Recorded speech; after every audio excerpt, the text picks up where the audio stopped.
Garra. Maryam kembali ke mobil Garra dengan suara hebohnya. Sangat heboh malah sampai kekasihnya tersebut keheranan. Untung tak ada orang lain di sekitar sini, hanya ada mereka. Ada apa? Pria itu bertanya dengan sabar. Sifat dasarnya Maryam kan memang begitu. Jadi percuma saja dia memaksa gadis itu bersikap anggun. Garra tahu Maryam akan terlihat anggun di waktu yang pas menurut gadis itu sendiri.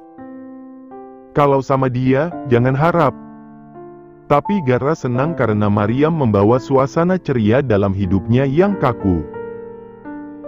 Dulu Garra merasa kesepian. Yang dia utamakan hanyalah kerja, kerja, dan kerja. Namun setelah Maryam masuk ke dalam hidupnya, semuanya berubah. Hidupnya yang sepi dan hatinya yang kosong terasa jauh lebih berwarna. Kamu masih ingat Mina kan? Tanya Maryam. Alis Garra terangkat. Jelaslah dia masih ingat. Mina kan wanita yang pernah dia tolong dan istri satu-satunya kesayangan Foster. Itu loh, Mina istrinya Kak Foster, yang cantik jelita pernah ditolongin sama kamu, kakak ipar yang lebih muda dari aku. Seru Maryam lagi. Garra malah tertawa pelan mendengar penuturan Maryam. Iya aku ingat. Aku ini seorang detektif, ingatanku sangat baik. Saking gemasnya Garra mencubit pipi Maryam. Kenapa dengan kakak iparmu? Pria itu pun bertanya. Tadi mama telpon, katanya Mina mau melahirkan. Mama dan papa dari kantor langsung ke sana. Kita batal makan dulu ya. Aku harus ke rumah sakit. Kan aku anggota keluarga, kata Maryam. Garra mengangguk. Pakai seatbelt cepat. Kita ke rumah sakit sekarang. Ucap pria itu kemudian, lalu bersiap-siap menyalakan mesin mobilnya. Kira-kira sekitar 30 menit kemudian mereka sampai ke rumah sakit. Kebetulan rumah sakit tempat Mina bersalin adalah rumah sakit keluarganya Garra. Itu memang adalah salah satu rumah sakit paling bergengsi dan lengkap dalam ibu kota. Juga terkenal dengan rumah sakitnya orang kaya, karena banyak orang berada yang datang ke sana kalau mau berobat atau sedang sakit. Pemiliknya memiliki relasi yang kuat, dan sang pemilik adalah papa dari Garra. Maryam cepat-cepat turun dan berlari ke dalam, meninggalkan Garra sendirian. Lelaki itu hanya menggeleng-geleng. Ia ikut turun tapi berjalan santai. Sebelum masuk, ia memberikan kunci mobilnya pada salah satu petugas di situ untuk membantunya memarkirkan mobil. Petugas itu tentu mengenal dia. Garra si putra pemilik rumah sakit. Semua staf pun kenal dia. Kecuali staf baru. Mama! Teriak Maryam kencang. Sampai-sampai beberapa orang yang dia lewati menatapnya aneh. Ada juga yang merasa terganggu. Wajar dong karena ini adalah rumah sakit bukan hutan. Gimana ma, ponakan aku udah lahir belum? Cewek apa cowok? Imut gak kayak aku? Gadis itu berseru heboh ke mamanya. Saking senang dan penasaran Maryam sampai tidak sadar tempat. Mama dan papanya yang jadi merasa tidak enak pada beberapa orang yang melewati tempat itu. Mari, jangan kencang-kencang suaranya. Pelanin, kamu gak sadar kita lagi di rumah sakit? Jangan malu-maluin gitu deh. Tegur sang mama. Hehehe, Maryam menyengir lebar. Jujur dia tidak sadar ini rumah sakit. Gimana, udah lahir belum ponakanku? Katanya lagi. Kali ini dengan suara kecil. Pandangannya berpindah-pindah ke mama dan papanya. Ada papa. Tumben kelihatan. Nggak ngilang lagi nih. Ucapnya mencolek pipi sang papa. Dia sampai bilang begitu karena papanya memang orang yang super sibuk, tiap hari pulang tengah malam, dan pagi-pagi sekali sudah pergi lagi. Untung mamanya sering sekali menemani sang papa kerja, kalau tidak ia pasti mengira papanya ada simpanan di luar sana. Lelaki tua yang biasa dipanggil Pak Anggara oleh orang-orang itu menatap sang putri gemas. "Kamu tuh ya, sifat jahil kamu gak berubah-berubah," balas lelaki tua itu. Pandangannya berpindah ke Garra yang muncul dari belakang Maryam. Tante Mia ikut melirik si detektif. Tentu dia senang melihat lelaki itu lagi. Sudah lama dia tidak bertemu sahabat lama putranya itu. Terakhir kali ketemu waktu Garra masih SMA. Akhir-akhir ini ia memang sering mendengar nama Garra lagi karena Maryam, tapi belum bertatapan muka sama sekali. "Garra." "Halo Tante, Om," balas Garra menyapa kedua orang tua Maryam sembari membungkuk hormat. Berbeda dengan Tante Mia yang langsung kenal Garra, Pak Anggara masih mencoba-coba mengingat wajah itu. "Papa masih kenal Garra kan? Itu loh, sahabat Foster dari SMP sampai SMA. Rajin banget main ke rumah kita dulu." Setelah bilang begitu, barulah Papa Maryam ingat. "Ah iya bener. Papa ingat sekarang," ucapnya. "Lah si Papa, cowok sekeren ini pakai lupa. Giliran hitung jumlah duit perusahaannya nggak lupa." Timpal Maryam, papanya melotot. Sedang Garra menahan tawa. "Garra sayang, kamu kok bisa pacaran sama perempuan modelan anak tante ini sih? Kan masih banyak yang jauh lebih cantik dan normal dari dia." Ekspresi Maryam langsung berubah. Seketika mereka lupa kalau mereka sedang menunggu lahirnya bayi Foster dan Mina di depan ruang persalinan. Hanya Garra yang sadar karena sesekali pandangan matanya tertuju ke dalam ruangan tersebut. "Ih, Mama kok gitu sih? Selalu ngatain anak sendiri," gerutu Maryam cemberut. "Loh, emang benar kan?" balas mamanya sengaja. Maryam tambah cemberut. "Kalian pacaran? Sejak kapan?" tanya Pak Anggara cukup terkejut.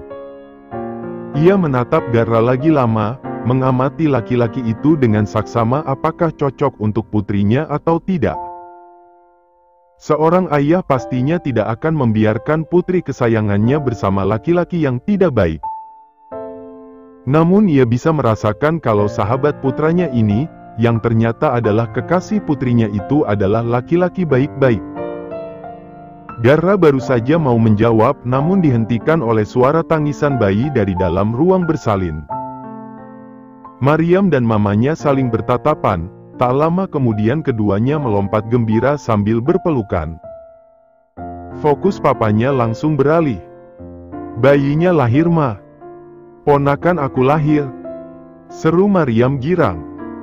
Tak lama kemudian dokter yang membantu Mina melahirkan keluar. Pintu ruangan terbuka lebar. Maryam, kedua orang tuanya dan Garra bisa melihat Foster dan Mina yang kini telah menggendong bayinya.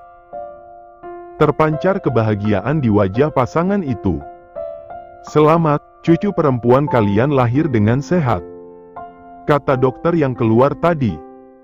Tuan Anggara dan istrinya tampak sangat senang. "Maryam, jangan ditanya lagi. Kita bisa masuk ke dalam kan dok?" tanya Tante Mia. "Bisa, tapi tidak bisa lama-lama. Ibu dan anak harus istirahat." "Makasih dokter," kata Tante Mia lagi. Sang dokter mengangguk, melirik Garra sebentar dan langsung mengenali lelaki itu. Dokter tersebut membungkuk hormat ke Garra, sebelum melangkah pergi dari situ. Papa dan Mama Maryam sudah masuk duluan ke dalam. Garra yang hendak ikut masuk ditarik sebentar tangannya oleh Maryam. "Kamu pengen punya bayi juga?" goda Maryam hingga membuat Garra terbatuk-batuk. "Ayo masuk," ujar lelaki itu jadi salah tingkah akibat perkataan Maryam. Abis memberi selamat kepada Foster dan Mina dan melihat bayi perempuan pasangan suami istri tersebut, Garra pamit pulang. Maryam ikut dengannya. Karena memang mereka belum boleh berlama-lama di sana. Mina baru melahirkan dan butuh istirahat. Sekarang akan dipindahkan ke ruangan pasien VIP. Tentu saja Foster setia menemani sang istri tercinta. Pak Anggara dan Tante Mia juga memutuskan pergi. Mereka senang sekali melihat kelahiran cucu mereka. Tapi Pak Anggara harus kembali ke kantor secepatnya, tidak bisa berlama-lama. Akhirnya tinggal Foster sendiri yang menemani Mina dan bayi kecil mereka. Kita mau langsung pulang. Kamu nggak lapar? Tanya Mariam pada Gara. Mereka berjalan berdampingan melewati gang rumah sakit yang sepi. Mariam menempelkan dirinya ke Gara karena ia merasakan hawa-hawa yang berbeda. Walau katanya ini rumah sakit elit, tetap saja kalau berjalan di koridor panjang malam-malam begini dengan suasana sepi seperti ini rasanya horor bagi Mariam. Buni, kamu ngerasa ada yang beda nggak? Mariam makin menempelkan diri ke Gara, ia merasa merinding karena pikirannya sendiri. Mariam memeluk lengan Gara kuat-kuat. Suasana begini sangat familiar baginya, karena ia sering menonton film-film horor bersama Cinta. Membuat tubuhnya makin merinding. Gara meliriknya. Beda apanya? Lelaki itu bertanya. Ada suara-suara aneh, kamu dengar nggak? Ini rumah sakit milik keluarga kamu kan? Apa jangan-jangan dulu sebelum rumah sakit ini dibangun, tanahnya bekas kuburan lagi? Aku ngerasa ada hawa-hawa aneh soalnya. Lalu Mariam merasa Gara menyentil kepalanya pelan. Jangan bicara sembarangan. Kau saja yang penakut.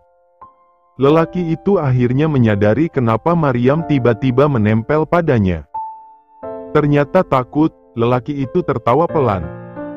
Gara suka, dia suka Mariam menempel seperti ini. Rasanya hubungan mereka jauh lebih dekat saja. Tapi, tunggu. Mariam ingat tadi mereka tidak lewat sini. Kayaknya ini memang bukan jalan keluar rumah sakit. Kenapa kita harus lewat gang yang panjang banget ini? Memangnya jalan tadi kenapa? Kan lebih dekat. Lihat, nggak ada seorang pun yang lewat gang ini. Ini bukan jalan keluar rumah sakit. Kita mau kemana? Aku ada urusan sebentar. Ada yang ingin aku lihat. Jawab Gara terus berjalan. Mariam mengernyitkan dahi. Urusan apa sih? Mau lihat apa? Kenapa tempatnya di area belakang begini? Tak lama kemudian langkah Gara terhenti, otomatis Mariam ikut berhenti. Kepalanya menengadah ke atas, matanya melotot lebar ketika membaca tulisan yang ada di atas ruangan itu. Kamar mayat. Lutut Mariam lemas seketika. Kalau dia tahu Gara akan mendatangi kamar mayat, dia pasti tidak akan ikut. Dia kan penakut. Kok kamar mayat sih? Buni, aku nggak mau masuk. Balik aja yuk. Pinta Mariam menatap Gara dengan raut wajah memelas. Tidak apa-apa. Sebentar saja, ada yang ingin aku periksa. Tapi, kalau mayatnya bangun gimana? Tidak mungkin. Ayo. Gara lalu menarik tangan Mariam namun gadis itu bersikeras tidak mau masuk. Dia takut lihat mayat. Takut kalau mayatnya akan bangun seperti di film-film horor. Gara jadi kewalahan sendiri karena Mariam bersikeras tidak mau masuk.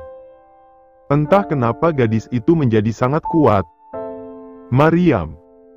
Enggak, aku mau masuk. Memangnya kamu mau tunggu di sini sendiri?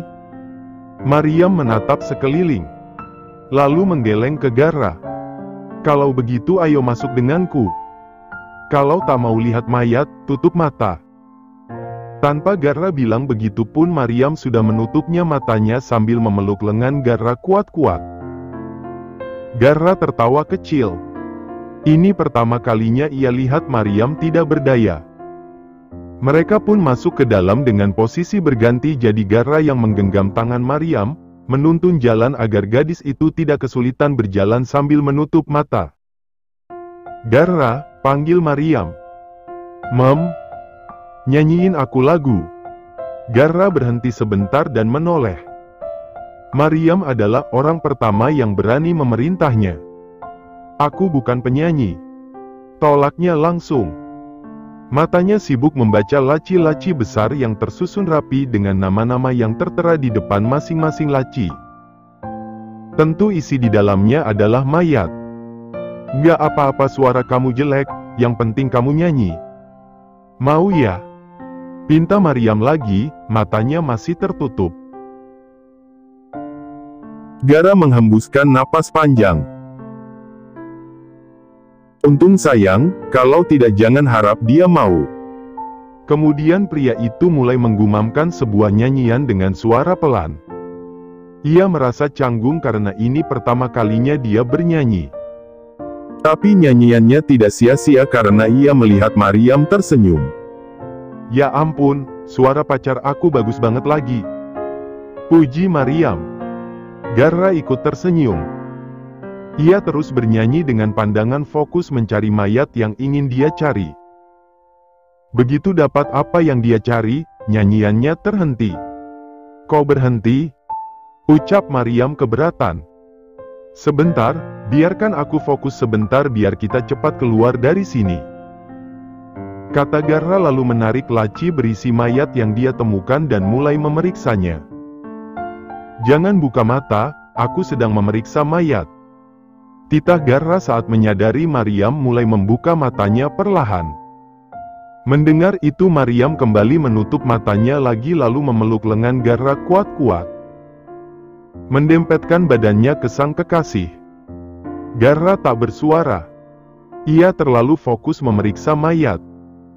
Keadaan dalam kamar mayat itu sangat hening. Membuat bulu kuduk Maryam berdiri. Pokoknya aura yang dia rasakan di ruangan ini sangat dingin, ia ingin cepat-cepat keluar dari sini. Siapa di sana? Hawa. Suara tersebut membuat Maryam kaget dan memekik kencang.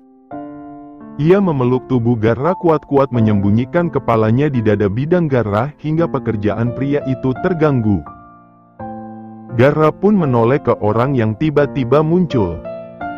Dari penampilannya mungkin orang tersebut adalah petugas jaga kamar mayat. Apa yang kalian lakukan di sini? Tanya lelaki itu tegas. Dari penampilan, mungkin umurnya sedikit lebih muda dari Garra. Aku sedang memeriksa mayat, sudah dapat izin sebelumnya dari pihak rumah sakit. Ini tanda pengenalku. Ucap Garra lalu menunjukkan tanda pengenalnya pada pria itu. Garra Avalon? Anda putranya Tuan Avalon, pemilik rumah sakit ini? Yang detektif itu? Garra mengangguk. Dan raut wajah lelaki itu langsung berubah seketika. Ia menunduk hormat ke Garra. Maaf, saya tidak kenal Anda tadi. Apakah saya mengganggu pekerjaan Anda? Tidak, tapi kau membuat pacarku ketakutan. Balas Garra dengan sedikit penekanan. Lelaki itu menatap ke Maryam yang terus bersembunyi di pelukan Garra. Ia lalu menggaruk kepalanya dan tersenyum tidak enak. Maaf, katanya. Sudahlah, aku tidak akan membuat perhitungan denganmu. Biarkan mayat ini seperti ini. Aku akan menghubungi rekan kerjaku untuk datang memeriksanya. Kata Garra yang langsung diangguki oleh lelaki tersebut. Garra lalu menuntun Maryam keluar dari tempat itu.